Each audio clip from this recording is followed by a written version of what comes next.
Moi, c'est Emiliano Sala, je m'appelle Emiliano Sala, je suis argentin, j'ai 22 ans et j'habite en Argentine, j'habite à Santa Fe.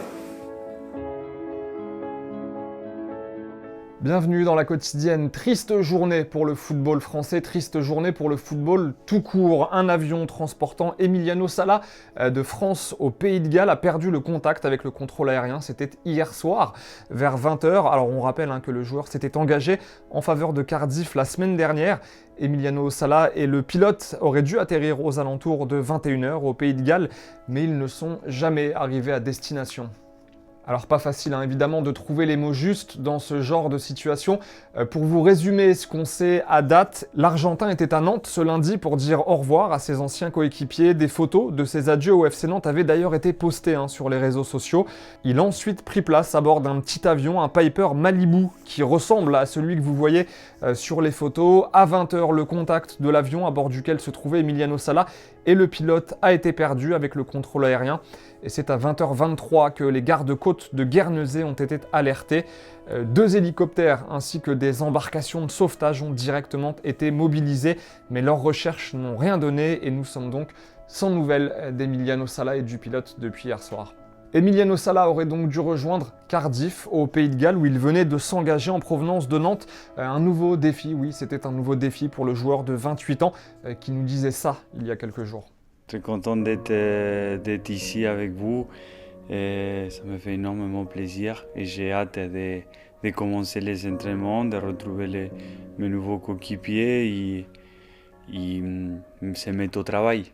Cardiff était donc une nouvelle étape dans la carrière d'Emiliano Sala qui réalisait la saison la plus prolifique de sa carrière avec 12 buts en 19 matchs disputés avec le FC Nantes cette saison. Nantes où l'avant-centre aura évolué 3 ans et demi alors qu'avant cela il aura joué à Caen, Niort ou encore Bordeaux où il avait posé ses valises en provenance d'Argentine. C'était en 2011. Moi, je suis allé petit à petit et voilà. Après, j'ai beaucoup de confiance en moi et moi, j'aime bien travailler. Moi, je suis un attaquant plus physique, plus de contact et j'aime bien le jeu de tête aussi. Je ne me fixe pas de limites au niveau des progrès, donc j'essaie chaque jour d'apprendre et de continuer à progresser. Sur tous les domaines. Et après cette terrible nouvelle, c'est tout le monde du football, évidemment, qui est sous le choc. Le 16e de finale de Coupe de France prévu ce mercredi à 18h30 entre Sannois-Saint-Gratien et le FC Nantes a été reporté. Les Canaries qui sont évidemment sous le choc après la disparition de leur ancien coéquipier qui, comme il le disait, vivait pour le foot. Ouais, non, c'est ma vie de tout petit. Moi, je voulais venir joueur professionnel. J'ai beaucoup travaillé pour ça, j'ai continué à le faire. Et le foot aussi m'a permis d'apprendre beaucoup de choses au niveau des personnes, au niveau humain.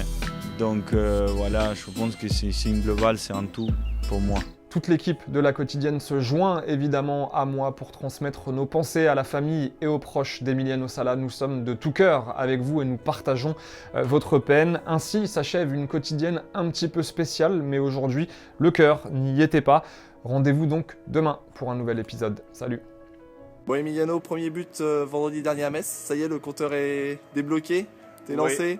Oui, ça y est, le compteur il est débloqué, je suis très content.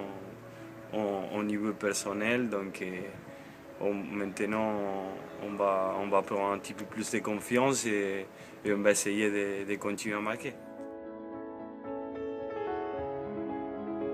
Et n'oublie pas, tu peux cliquer sur le blason Téléfoot là juste à droite pour t'abonner à la chaîne et du coup ne rien rater du contenu exclusif. À la prochaine.